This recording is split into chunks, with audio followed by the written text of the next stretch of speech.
আসসালামু আলাইকুম ওয়া রাহমাতুল্লাহি ওয়া বারাকাতুহু। সুধী দর্শক, আজ আমার নাজমুল ইসলাম চ্যানেলের পক্ষ থেকে আপনাদের সবাইকে শুভেচ্ছা রইল। সুধী দর্শক, আজ আমি যে বিষয়ে বলবো সেটা হচ্ছে বাংলাদেশে একটা নতুন দল আছে। এটা আছে শিশু দল, এনসিপি। এখন যে যেভাবে নেন, অর্থ অনেকভাবে হয়।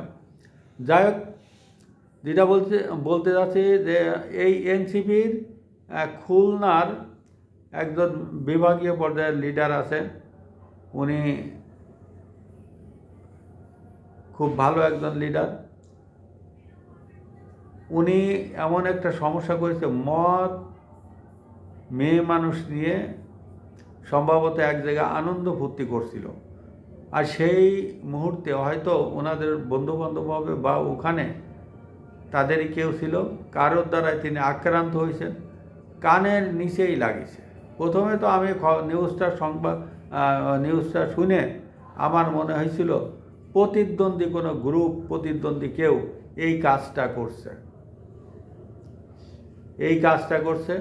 কারণ একটা তো উঠিছে, যেখানে যাই হচ্ছে সবই কেউ বলছে নির্বাচন পিছানোর জন্য সরকারের ভিতরে একটা অংশ উঠে পড়ে লাগিয়েছে। আবার কেউ কেউ বলছে শেখ হাসিনা প্রত্যক্ষ মদত আছে এই মবক্রাসিতে। কারণ শেখ হাসিনা দেশকে অস্থিতিশীল করার জন্য উঠে পড়ে লাগিয়েছেন। এই আছে এনসিপির ভাষ্য, অন্যান্য দলের ভাষ্য। এখন শেখ হাসিনার দোষ দিয়ে তো লাভ নাই, আমরাই তো নিজেরাই ভালো না। শেখ হাসিনা কি বলিছে যে তুমি মদ আর মেয়ে মানুষ নিয়ে আনন্দ ফুর্তি করো? গরিব মানুষের হাতে যদি টাকা হয়, সে আগে পতিতালায় যায়, তারপরে অন্য কিছু করে। তো এখন এটা যে জায়গা এই মদ খাচ্ছিল এবং আনন্দ ফুর্তি করছিল, এখানে একটা মহিলা আছে, সে কি ওই ভদ্রলোকের স্ত্রী না রক্ষিতা সেটা তিনি জানেন। ওনার নাম আছে মুতালেব শিকদার। এই মুতালেব শিকদারকে ভালো করে রিমান্ডে নিয়ে জিজ্ঞাসাবাদ করলে সব সত্যগুলো বেরোয় যাবে। কারণ এখন বাংলাদেশে সামনে ইলেকশন যা কিছু হচ্ছে, সব কিছু বহির্বিশ্বে এই দুর্নামগুলো চলে যাচ্ছে। এগুলো বন্ধ করা উচিত।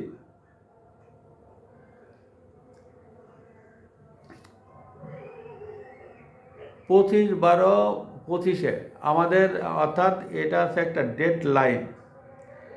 25/12/25 এটা একটা ডেড লাইন।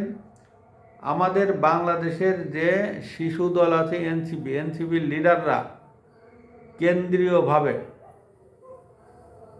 উনরা ভারতকে বলেছেন যে শেখ হাসিনা এবং হাদির খুনিকে না দিলে ভারতের যত স্থাপনা আছে সব কিছু ভেঙে দেওয়া হবে, কোনো কিছু রাখা হবে না। ভারতের সাথে আমাদের কূটনৈতিক সম্পর্ক ছিন্ন হয়ে যাবে। এর আগে জামাতের আবদুল্লাহ তাহের সাহেব বলেছেন বিশাল একটা কথা, যে 50 লক্ষ টকবগে তরুণ রেডি আছে, যারা বাংলাদেশি অর্থাৎ ইন্ডিয়ান সরকারের বিরুদ্ধে যুদ্ধ করবে। ইন্ডিয়া যদি বেশি দুষ্টামি করে বা আমাদেরকে হেয় প্রতিপন্ন করে, তাহলে এই 50 লক্ষ তরুণ তাদের উপরে ঝাঁপাই পড়বে। এবং সেই পুরনো কথা 7 সিস্টার, এই 7 সিস্টার দখল করার জন্য তারা উন্মুখ হয়ে আছে। এ আছে আমাদের বাংলাদেশের অবস্থা। তা আমরা আবদুল্লাহ মোহাম্মদ তাহের সাহেবের মুখে এই ধরনের কথা আসলে আমি নিজেও শুনে অভ্যস্ত না। এখন উনি কীভাবে বলেছেন, আমাদের বিদেশি কূটনীতিক ভাইরা এই বিষয়টা কোনভাবে নিবে, সেটা আমার বোধগম্য নয়। আমাদের ভারতে অবস্থানরত আমাদের বাংলাদেশি হাই কমিশনার অফিসের সামনে ভারত অনেক বিক্ষোভ করেছে এবং তারা ভিতরে যাওয়ার জন্য মানে চেষ্টা করেছে, কিন্তু আমাদের বাংলাদেশের পুলিশ তাদেরকে যেতে দেয়নি। কারণ এটা আছে একটা কূটনৈতিক জোন। কূটনৈতিক জোনকে